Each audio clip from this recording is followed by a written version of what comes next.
Well, no, let's talk about that a little bit as an insider. When you say the motivations, what do you mean?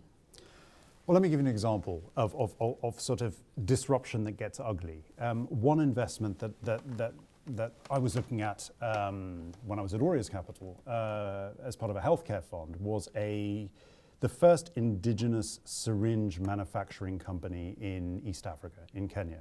Now, you have something very strange going on in East Africa. Something very strange is happening where you have demand for approximately 800 million syringes in the whole of East Africa, if you imagine what's going on there, particularly at the moment, and you have supply of about 400 million, and they're being imported mostly from Asia.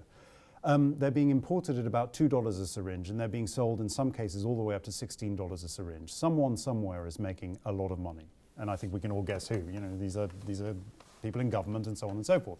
But the ugly side of it is that the international institutions, sometimes the NGOs and other actors, even philanthropic actors, foundations, are helping to perpetuate this market failure and market distortion.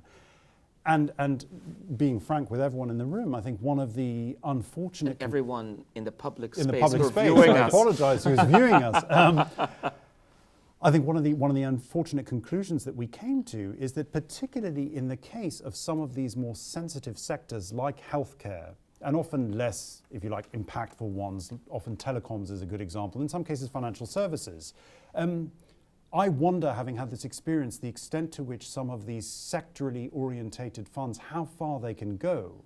Because when you start to tread on those entrenched public sector interests, you suddenly find that the company that you were going to invest in didn't get the import permits that it was looking for, or isn't able to import the plastic resin that then makes the syringes that's going to undercut that whole market. So it becomes very, very murky. Disruption is murky.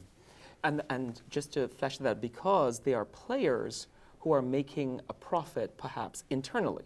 Yes. So they, for people who are pocketing that spread between the $2 import price and the $16 sale price, they have an interest in keeping the market exactly as it is. Absolutely, absolutely, yeah.